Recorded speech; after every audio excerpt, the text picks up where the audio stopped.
A continuación, culminaremos con el tema sobre fósforo y azufre en la fertilidad de los suelos. En esta oportunidad hablaremos del elemento azufre. Desarrollaremos el siguiente contenido: la importancia del azufre, el ciclo del azufre, las formas y funciones en la planta, la deficiencia de azufre, sus causas y síntomas en planta, las formas del elemento en el suelo, el azufre orgánico y el proceso de mineralización, el azufre inorgánico, las fuentes y el análisis de azufre en el suelo. Vamos a hablar de la importancia del azufre. Este es un macronutriente secundario esencial para las plantas, al igual que el calcio y el magnesio. Es un estimulador de la fijación biológica de nitrógeno y su deficiencia se ha generalizado a nivel mundial y no se le había dado la importancia adecuada. La causa de esta deficiencia se atribuye principalmente al abandono del uso de los fertilizantes que aportan azufre, como el sulfato de amonio y el superfosfato simple, y a la quema de los residuos de cultivo. En esta figura tenemos el ciclo del azufre. Como en los otros nutrientes que hemos visto, gran parte del ciclo ocurre en el suelo, pero en este elemento tiene importancia las fracciones que se encuentran en la atmósfera.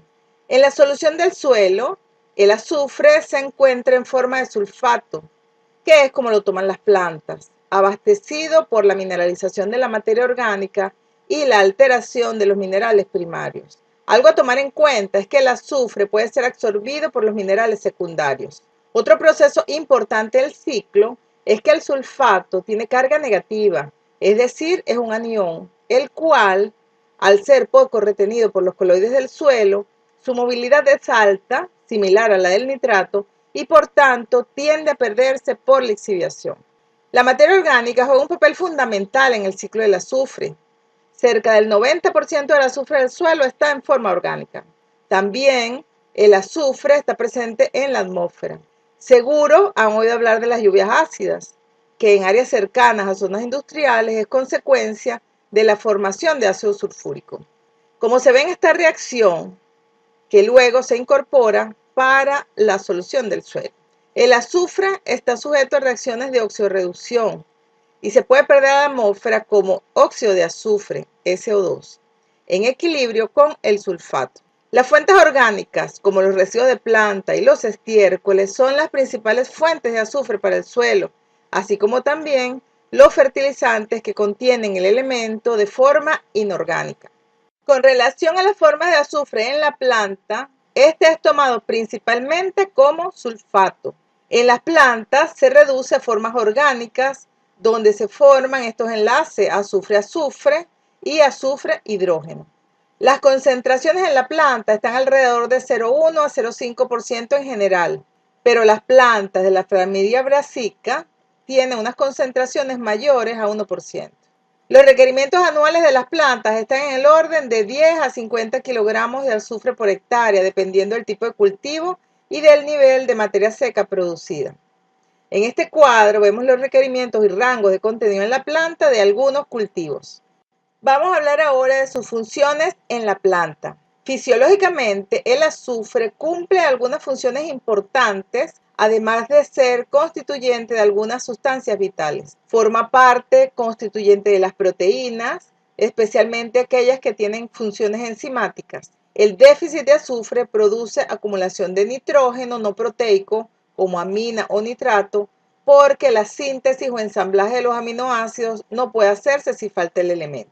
Forma parte de las vitaminas como la tiamina y biotina y enzimas como la coenzima A y el ácido lipoico. El azufre también es necesario para la biosíntesis de los aminoácidos cistina, cisteína y metionina, aunque realmente la cisteína forma parte de la cistina a través de un enlace azufre-azufre. Forma parte de algunos compuestos orgánicos responsables del olor de las hortalizas como el ajo y la cebolla. El azufre también es esencial para la formación de la clorofila y es un constituyente principal de una de las enzimas necesarias para la formación de esta molécula. Y finalmente promueve la nodulación en leguminosas. En algunas zonas se pueden presentar deficiencias de azufre, Las causas que promueven esta deficiencia son el uso de especies más sensibles y o exigentes en azufre, la disminución del contenido de materia orgánica debido al monocultivo, la extracción o quema de los residuos del cultivo. Con prácticas como la quema, los nutrientes que más se pierden son el nitrógeno y azufre, ya que pasan a formas gaseosas. Se estima que el 70% del azufre que está en los residuos se pierde al quemar. También la incorporación de residuos de altas relaciones carbono-azufre o nitrógeno-azufre, suelos de texturas gruesas o de bajo contenido natural de azufre y la reducción en el uso de fertilizantes que contienen el elemento como el sulfato de amonio o el superfosfato simple, además de la reducción del uso de agroquímicos. Vamos a hablar de los síntomas de deficiencia de azufre. El azufre en la planta se mueve principalmente en el xilema o apoplasto, es decir, acompañando el movimiento de la savia bruta de abajo hacia arriba, pero no se mueve en el simplasto, es decir, que no se mueve con los productos de fotosíntesis, por lo que no se puede traslocar dentro de la planta cuando hay deficiencia en alguna parte de ella. Los principales síntomas visibles son un amarillamiento o clorosis uniforme en las hojas jóvenes debido a la baja movilidad del elemento.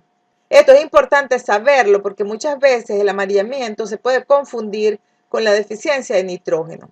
En algunas plantas se produce un color anaranjado o rojizo, hojas pequeñas con enrollamiento en los márgenes, necrosis y caída de las hojas, entrenudos cortos, reducción de la floración y de la nodulación en leguminosas. Otro síntoma es el síntoma citológico, que es una meiosis anormal, y el síntoma químico, que es el aumento en el contenido de carbohidratos, reducción del contenido de azúcares y la reducción de la síntesis de proteínas. En estas fotos se pueden ver algunas plantas con síntomas de deficiencia de azufre. En mosáceas sin azufre se ve claramente el amarillamiento en las hojas jóvenes. En solanáceas se aprecia la diferencia en el crecimiento, esto se llama raquitismo, y la coloración con respecto a las plantas de la derecha. Igual en estas plantas de crisantemo y maíz, el síntoma característico se presenta. En esta lámina tenemos síntomas severos de deficiencia de azufre en café, en fresas y en ornamentales. En el caso específico de las crucíferas se muestran las coloraciones rojizas que les mencioné anteriormente. Seguramente muchos de ustedes han visto estas deficiencias en campo y esto es porque las deficiencias de azufre son mucho más comunes de lo que pensamos. Veamos ahora qué formas tiene el azufre en el suelo.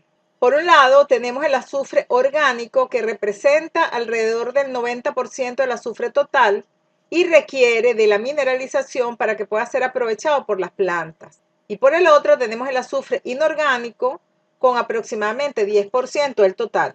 En suelos bien aireados se presenta como ion sulfato y en suelos anegados está en su forma reducida como sulfuro y como azufre elemental. En zonas húmedas predomina en la forma orgánica y en las áridas formando sales con calcio, magnesio, potasio o sodio. La alta movilidad del ion sulfato puede hacer que en el subsuelo haya mayor cantidad de sulfato que en la capa arable. Por esto ocurre muy frecuentemente que cuando las raíces de los cultivos crecen y llegan al subsuelo donde hay mayores concentraciones de sulfato, desaparecen los síntomas de deficiencia.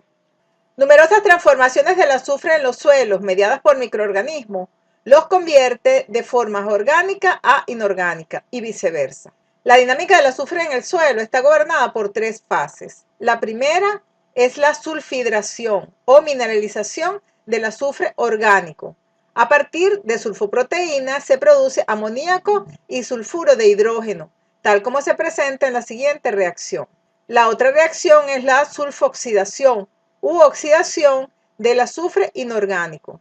A partir del sulfuro de hidrógeno se forma el ion sulfato, tal como se aprecia en las siguientes reacciones. Y finalmente, la desulfatación o reducción del azufre inorgánico a través de la siguiente reacción. Vamos a hablar ahora del azufre orgánico. Como se mencionó anteriormente, alrededor del 90% del azufre total de los suelos agrícolas no calcáreos en zonas húmedas está en la forma orgánica. El azufre en la materia orgánica se libera a partir de la mineralización. En general, la proporción de carbono, nitrógeno, azufre en la materia orgánica es de 120:10 a 1,4. Esto quiere decir que por cada 1,4 partes de azufre hay 10 de nitrógeno y 120 de carbono. Esta relación varía con el tipo de suelo y con la profundidad en el perfil. En esta figura tenemos un esquema de las distintas formas de azufre, incluyendo el azufre orgánico. En este cuadro tenemos las relaciones de los elementos carbono, nitrógeno, fósforo, azufre de la materia orgánica de dos suelos. Un suelo de una zona tropical en Brasil y el otro en una zona templada en Estados Unidos. Se destaca que la materia orgánica de los suelos en zonas tropicales está más enriquecida en carbono que la de las zonas templadas. El azufre en su forma orgánica se puede conseguir en tres fracciones que se describen a continuación.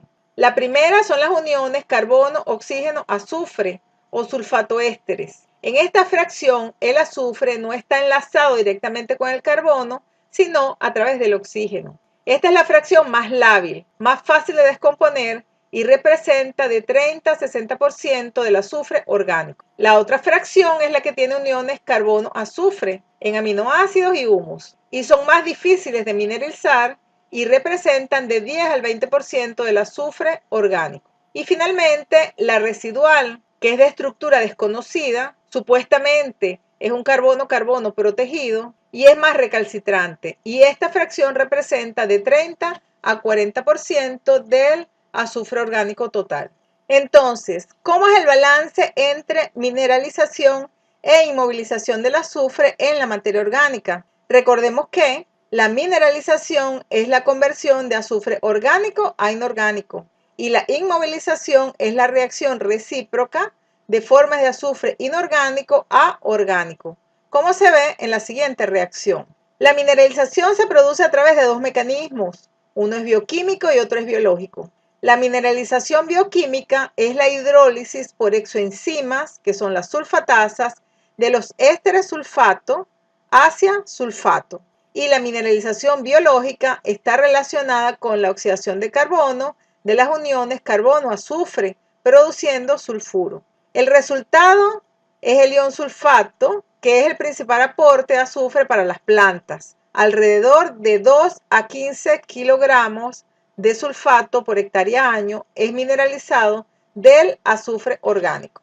Veamos ahora cuáles son los factores que afectan los procesos de mineralización e inmovilización. Tenemos el contenido de azufre en la materia orgánica, la composición misma de la materia orgánica, la temperatura, la humedad del suelo, el pH del suelo, la presencia de vegetación, esto es el caso de las raíces de las plantas y su efecto rizósfera, el manejo del suelo, especialmente el laboreo, el tiempo bajo cultivo y la actividad de la enzima sulfatasa. Veamos ahora con más detalle los factores que afectan los procesos de mineralización e inmovilización, comenzando con el contenido de azufre en la materia orgánica. Este contenido afecta el balance mineralización-inmovilización, ya que restos pobres en azufre provocan la inmovilización del azufre disponible. En la literatura se señalan los siguientes valores críticos. Si la relación carbono-azufre es mayor de 400, habrá una inmovilización neta. Con relaciones carbono-azufre entre 200 y 400, no habrá cambios. Y si la relación carbono-azufre es menor de 200, habrá una mineralización neta. Este concepto es análogo al que vimos cuando hablamos de nitrógeno con las relaciones carbono-nitrógeno. En esta primera figura se muestran datos de un experimento donde se comparó hojas de canola con una relación carbono-azufre de 64 con paja de cebada con una relación carbono-azufre de 206. Y lo que está en el eje de las Y es la cantidad de sulfato en el suelo y en el eje de las X los días de incubación. Se ve claramente que con el paso del tiempo, al descomponerse las hojas de canola, liberan sulfato con valores alrededor de 60 microgramos por gramo de suelo. Mientras que en la paja de cebada el contenido de sulfato es similar al del testigo porque lo que está pasando allí es una inmovilización. En la otra figura tenemos la mineralización acumulada de azufre en función del contenido de azufre en el residuo. En la medida que el contenido de azufre en el residuo es mayor, aumenta la mineralización. La composición de la materia orgánica también afecta la mineralización. El proceso dominante dependerá de la estabilidad de la materia orgánica, ya que si ésta es muy estable, habrá una mayor resistencia del azufre a la mineralización o también puede haber una mayor pérdida de carbono o nitrógeno. Como mencionamos anteriormente, la mineralización es un mecanismo bioquímico, específicamente una hidrólisis catalizada por la sulfatasa, que es la enzima que remueve el azufre unido a la materia orgánica, tal y como se ve en la siguiente reacción. Otro factor importante es la temperatura del suelo, ya que su incremento afecta el desarrollo de la microflora. El efecto de la temperatura sobre la mineralización permite explicar el mayor contenido de azufre en suelos de regiones templadas. El efecto de la temperatura sobre la mineralización se puede resumir como sigue. Cuando la temperatura es menor de 10 grados centígrados no hay mineralización. Cuando está en el rango de 20 a 40 se incrementa la mineralización y cuando es de mayor de 40 grados centígrados disminuye la mineralización. Lo que quiere decir que temperaturas muy altas o temperaturas muy bajas disminuyen el proceso. La temperatura óptima hasta alrededor de 30 grados centígrados, tal y como se aprecia en la siguiente figura. Algo análogo a lo que explicamos para la temperatura ocurre con la humedad del suelo. El contenido óptimo es de alrededor de 60% de capacidad de campo. El nivel de humedad menor de 15% o mayor de 40% disminuye la mineralización del azufre. Cambios marcados en la humedad o alternancia de humedecimiento y secado pueden causar aumentos en azufre mineralizado y proporcionar azufre disponible para las plantas, especialmente en suelos deficientes de azufre. En el cuadro se presenta el efecto del secado del suelo sobre el azufre mineralizado. Esto ilustra cómo la alternancia de humedecimiento y secado en la primera línea producen incrementos en el azufre mineralizado. La mineralización de la materia orgánica también aumenta con el pH del suelo. Sin embargo, el efecto del pH sobre la mineralización del azufre no está del todo claro. La cantidad de azufre liberado es directamente proporcional al aumento del pH hasta un valor alrededor de 7,5. Cerca de la neutralidad se espera un aumento de la actividad microbiana y por tanto de la mineralización del azufre. Veamos ahora el efecto de la presencia de vegetación o efecto rizósfera. La sola presencia de las plantas estimula la mineralización por la mayor actividad microbiana en la rizósfera. Las raíces de las plantas excretan aminoácidos y azúcares que estimulan la actividad microbiana. Cuando las plantas no están presentes, buena parte del azufre aplicado es inmovilizado. Por tanto, no se debe aplicar fertilizante con azufre en suelos que están bajo barbecho. El efecto del laboreo del suelo se da dependiendo del tipo de suelo. Se ha estimado que se mineraliza de 1 a 3% anual de azufre orgánico por efecto del laboreo. En este cuadro tenemos los resultados de dos suelos de zonas tropicales, un multisol y un uxisol, bajo dos condiciones, suelo virgen y bajo uso agrícola. Se muestra el azufre orgánico y el azufre en forma de sulfato, tanto en la capa arable como en el subsuelo.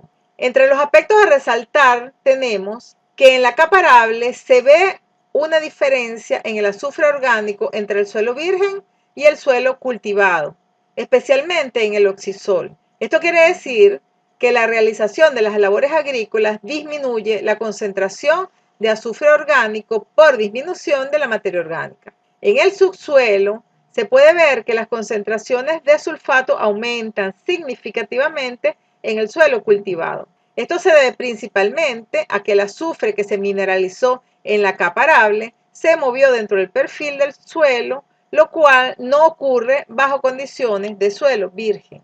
Comentaré sobre los últimos factores que afectan los procesos de mineralización e inmovilización, como lo son el tiempo bajo cultivo y la actividad de la sulfatasa. El tiempo bajo cultivo afecta la mineralización, ya que cuando el suelo es cultivado por primera vez, el contenido de azufre disminuye rápidamente. Con el tiempo, el nivel se equilibra debido al clima, a las prácticas culturales y al tipo de suelo. En general, la relación carbono-nitrógeno-azufre de suelos vírgenes es mayor que la de suelos cultivados. Con relación a la actividad de la sulfatasa, Como mencionamos anteriormente, entre 30 y 60% del azufre orgánico total en la superficie de los suelos son sulfato ésteres. Las enzimas sulfatasas hidrolizan los ésteres y liberan sulfato. Por lo tanto, son muy importantes en el proceso de mineralización. Vamos a hablar ahora del azufre inorgánico. Como se mencionó anteriormente, esta fracción constituye alrededor del 10% del azufre total en suelos agrícolas y puede estar de tres formas. Primero, como ion sulfato en la solución del suelo, absorbido o intercambiable en los coloides del suelo, o precipitado como sales de calcio o de magnesio. También puede estar en forma de sulfuro presente en condiciones de anaerobiosis, tanto precipitado como sulfuro de hierro o en forma gaseosa. O también puede estar como azufre elemental en estado sólido presente en condiciones de anaerobiosis. En este cuadro tenemos los diferentes compuestos de azufre con su estado de oxidación. Acá tenemos, por ejemplo, sulfato, sulfito, tiosulfato, tiocianato, azufre elemental, disulfuro y sulfuro. Comentaremos ahora sobre el sulfato en solución. La cantidad de sulfato en la solución depende del grado de desarrollo del suelo, de las condiciones climáticas, la mineralización y la aplicación o no de fertilizantes. El sulfato es móvil en el suelo y bajo determinadas condiciones es llevado a las zonas profundas del perfil. Por supuesto que esto va a depender de la textura, de la estratificación del perfil, el nivel de bases, el contenido de hierro-aluminio, el balance entre las lluvias y la evaporación y la presencia del cultivo. En la mayoría de los suelos, con excepción de las zonas áridas, el contenido de sulfato es de alrededor entre 1 y 10% del azufre total. Esto sería entre 3 y 20 miligramos por kilogramo. Un nivel adecuado en el suelo estaría entre 6 y 12 miligramos por kilogramo. Para cultivos como las crucíferas, la colza y el alfalfa, se requieren mayores concentraciones que esta. Los principales mecanismos de absorción de azufre por parte de las plantas son difusión y flujo de masas, que ya hemos explicado en oportunidades anteriores. Otra de las formas de azufre son los sulfatos absorbidos. Estos constituyen una reserva de sulfato, se presentan en suelos altamente meteorizados como los ultisoles y oxisoles y contrarresta la tendencia de alta movilidad del ion para evitar sus pérdidas por lixiviación. Es un proceso reversible que puede afectar el 10% del azufre total superficial y un tercio del que está acumulado a nivel subsuperficial. Es importante destacar que los cultivos son capaces de utilizar este azufre que está en forma de sulfato absorbido. Los mecanismos para la absorción de azufre son el intercambio aniónico, debido a las cargas positivas de los óxidos de hierro y aluminio, las arcillas 1 a 1 en suelos ácidos o en los halófanos. También a complejos de sulfato con hidróxidos de aluminio o también puede ser retenido en las cargas positivas de la materia orgánica. Esta absorción de sulfato es variable y hay una serie de factores que la determinan como el contenido y tipo de mineral arcilloso, la presencia de óxidos de hierro y aluminio, los horizontes del suelo, la concentración de sulfato, el pH del suelo, el efecto del tiempo, la presencia de otros iones y el contenido de materia orgánica. Comenzando por el contenido y tipo de arcilla, en general, la absorción aumenta con los niveles de arcilla del suelo. Con relación al tipo de arcilla, la absorción de la caulinita es mayor que en la ilita y mayor que en las esmectitas. En la figura se presenta un modelo del proceso de absorción e intercambio iónico del sulfato en el suelo. Otro factor que afecta la absorción es la presencia de óxidos de hierro y aluminio. Los óxidos de hierro y aluminio son los responsables de la absorción en suelos altamente meteorizados, es decir, en suelos ácidos. En estos suelos ácidos, esta fracción contribuye de forma importante a cubrir los requerimientos de los cultivos. Ahora bien, ¿cuáles son los mecanismos? En estas reacciones se ilustra el proceso de absorción para los óxidos de hierro y de aluminio. Como ya hemos mencionado, hay diferencias en el contenido de azufre en los diferentes horizontes del suelo y se puede destacar que la absorción es mayor en el subsuelo que en el horizonte superficial, debido principalmente al mayor contenido de arcilla o de óxidos de hierro y aluminio. Este azufre absorbido no puede ser utilizado en las etapas jóvenes de los cultivos, pero sí cuando las raíces llegan a estos horizontes más profundos. Es importante mencionar que este mecanismo evita las pérdidas por lixiviación. Con relación a la concentración de sulfato, el sulfato puede ser absorbido y está en equilibrio con la solución del suelo, tal y como se presenta en la siguiente expresión. El pH del suelo influye en la capacidad de absorción. La mayor absorción se produce en suelos fuertemente ácidos. La absorción de sulfato disminuye con el aumento del pH y es despreciable a pH mayor de 6,5. También hay que destacar que la capacidad de intercambio aniónico aumenta con la disminución del pH del suelo y esta es una de las razones del aumento de la absorción. En el cuadro se presenta el aumento de la absorción proveniente del fertilizante aplicado con la disminución del pH. Fíjense que a pH 6 la absorción es de 4 miligramos de azufre por kilogramos de suelo, pero cuando el pH es 5 la absorción sube a 22 miligramos por kilogramos. El efecto del tiempo hace referencia a que la absorción aumenta con el tiempo de contacto del sulfato con las superficies absorbentes de los coloides. Por otro lado, la presencia de otros iones también afecta la absorción. Específicamente se pueden mencionar estos casos. La retención de los aniones en el suelo tiene la siguiente tendencia. OH mayor que fosfato, mayor que sulfato, mayor que nitrato, igual a cloruro. El ion ortofosfato compite con el sulfato por los sitios de absorción en el suelo. También la cantidad de sulfato retenida es afectada por el catión asociado. Así tenemos que cuando está asociado con hidrógeno es mayor que con calcio, que con magnesio, que con potasio, con amonio y con sodio. La absorción también depende de la valencia del ion.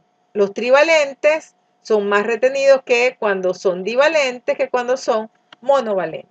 El contenido de materia orgánica también aumenta la absorción. En algunos suelos, la materia orgánica contribuye a la retención de sulfato debido a que por sus propiedades anfóteras desarrolla cargas positivas que retienen a los aniones, entre ellos al sulfato. Vamos a hablar ahora del sulfato precipitado. Esta es una importante fracción del azufre total en suelos calcáreos y de regiones áridas. La disponibilidad se incrementa con la disminución del pH, la disminución del tamaño de partícula y el incremento en los contenidos de humedad. Por eso, con la pulverización del suelo para el análisis químico a nivel de laboratorio, posiblemente se obtendrá más sulfato disponible del que realmente está bajo condiciones de campo. Y esto hay que tomarlo en cuenta a nivel de interpretación. Un aspecto importante del azufre en el suelo es la respuesta a las condiciones de aerobiosis o anaerobiosis. Vamos a ver ahora el azufre reducido en forma de sulfuro.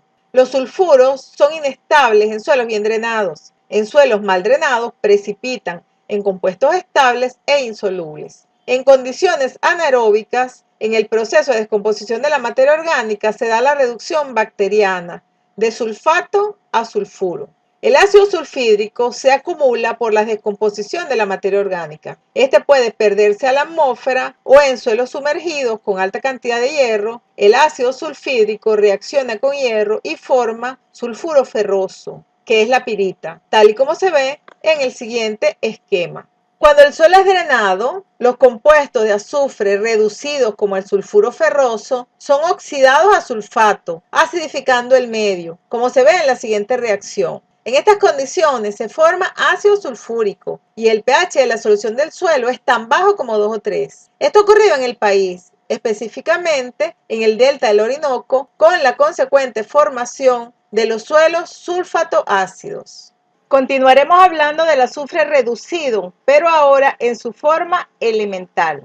En ocasiones se puede aplicar azufre elemental al suelo para bajar el pH. El azufre elemental se representa con este símbolo, S2 con un exponente 0. Este azufre elemental puede ser oxidado en el suelo por reacciones químicas o por oxidación microbiana, tal y como se presenta en las siguientes reacciones. Las condiciones favorables para que se produzca esta oxidación son la presencia de población microbiana del suelo, específicamente las bacterias del género Thiobacillus, pero también Chlorobium y Chromatium. También las características de la fuente de azufre y una condición medioambiental del suelo relativamente caliente, con temperaturas entre 25 y 40 grados centígrados y una humedad cercana a capacidad de campo.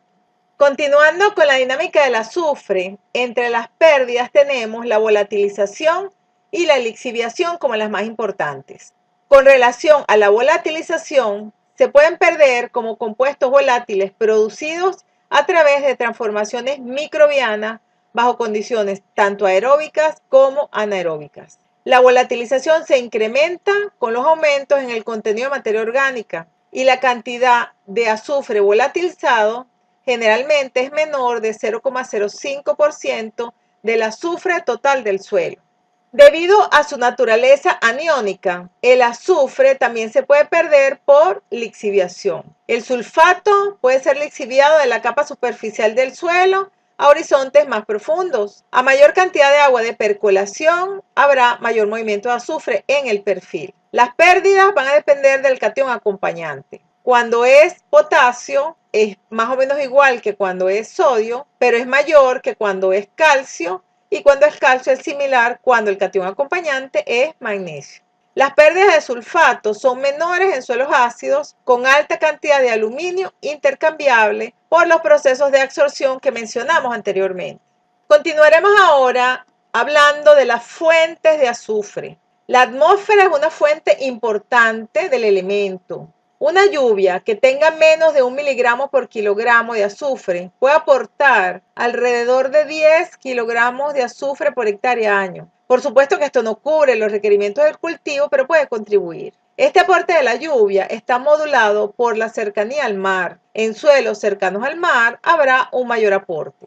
El agua de riego normalmente también aporta azufre, a menos que la concentración sea muy baja. Con concentraciones menores de 5 miligramos por kilogramo de azufre en el agua, es posible que exista respuesta a la aplicación de azufre, pero si las concentraciones son mayores que esta, se constituyen en un aporte interesante. Este aporte es más importante en zonas áridas. También se pueden usar estiércoles y otros abonos orgánicos. Normalmente el azufre en desechos orgánicos oscila entre 0,2 y 1,5%.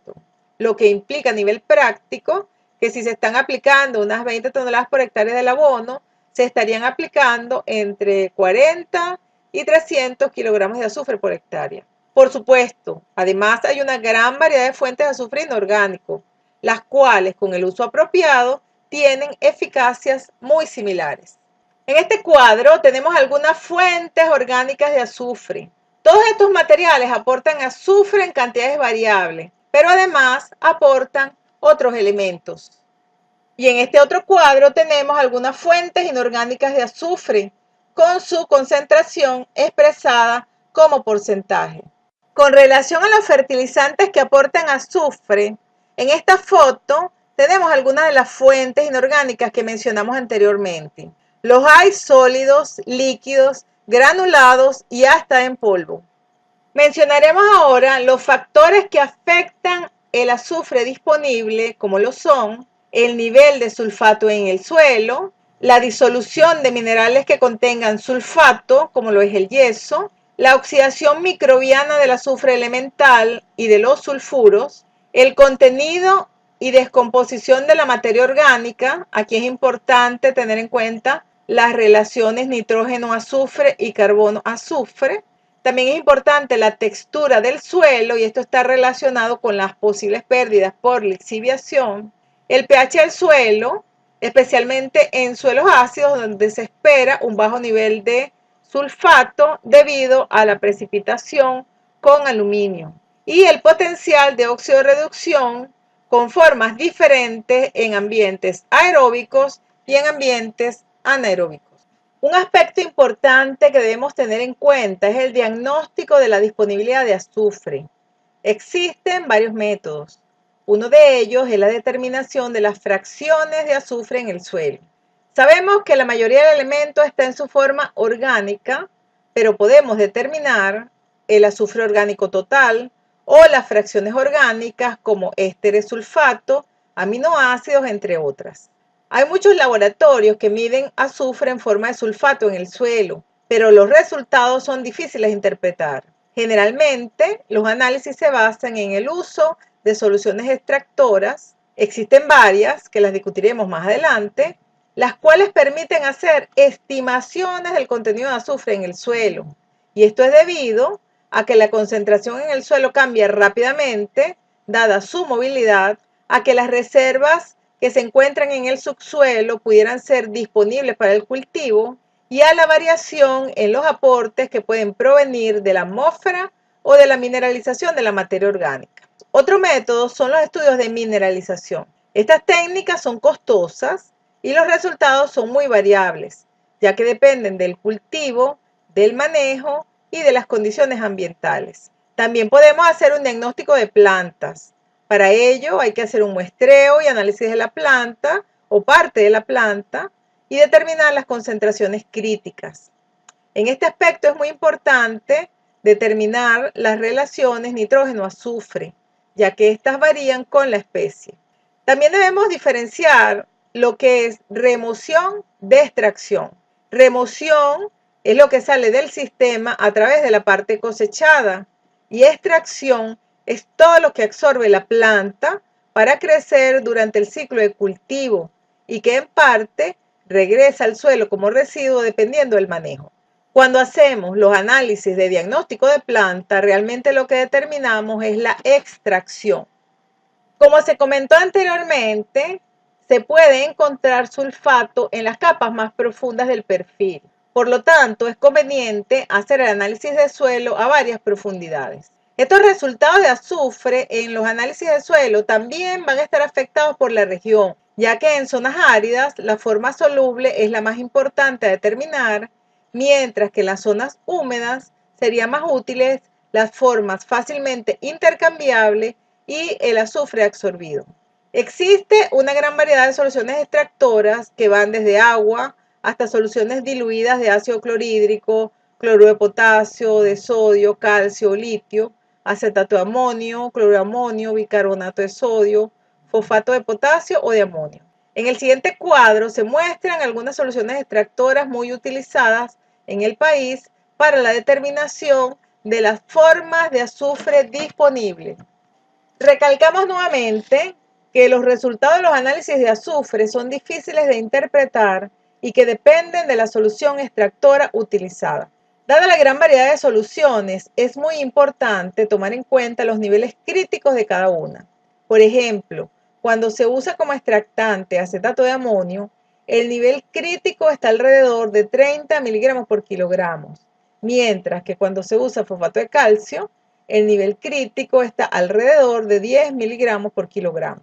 En general, cuando se usa fosfato de calcio, que en teoría extrae el azufre que está en solución y el que está absorbido, suelos con valores menores de 10 miligramos por kilogramo de azufre disponible pueden presentar problemas de suministro, aunque existen diferencias entre los cultivos. En este cuadro tenemos los niveles de interpretación para la solución extractora de fosfato de calcio, que es una de las más usadas en el país, y estos valores son tomados de GES de 1971. Ahora bien, ¿cómo hacemos las aplicaciones de azufre? Nosotros podemos aplicar el azufre como enmienda para disminuir el pH o también lo podemos aplicar como fertilizante. Como enmienda generalmente se hace a través de incubaciones, ya sea con azufre elemental o con el microorganismo Thiobacillus oxidans. Como fertilizante generalmente se recomienda entre 20 y 60 kilogramos por hectárea, dependiendo del nivel en el suelo. También depende de la solubilidad de la fuente y del nutriente acompañante. Hay interacciones muy interesantes entre el azufre y otros nutrientes. Su presencia o ausencia puede provocar aumento, que es lo que llamamos sinergismo, o reducción, que es lo que llamamos inhibición o antagonismo, del contenido de otros elementos. Los casos más comunes de sinergismo son con nitrógeno y los de antagonismo con selenio, cobre y molibdeno. En el caso específico del nitrógeno, existe una interacción positiva entre la fertilización con nitrógeno y la respuesta al azufre agregado. Se ha estimado que un déficit de una unidad de azufre en la demanda del cultivo podría estar asociado a una pérdida potencial de 15 unidades de nitrógeno, lo cual repercute en una baja eficiencia y los consecuentes problemas ambientales. En el cuadro tenemos el azufre absorbido por el maíz y 2 niveles de nitrógeno agregado. Fíjense que a las dosis más altas de nitrógeno aumenta la absorción del azufre agregado por parte de la planta, en una proporción que va de 1,2 hasta 1,8 veces más azufre absorbido al duplicar la dosis de nitrógeno.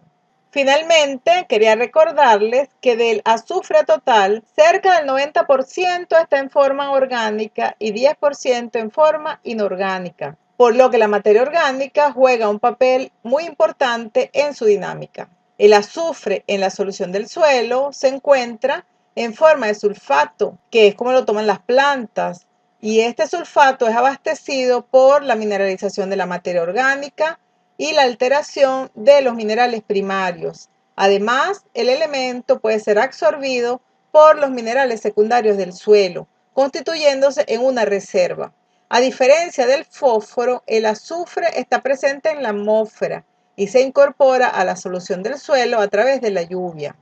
Este también está sujeto a reacciones de óxido-reducción en el suelo y se puede perder a la atmósfera como óxido de azufre en equilibrio con el sulfato. Otro aspecto importante es que por ser un anión es poco retenido por los coloides del suelo y se puede perder por lixiviación.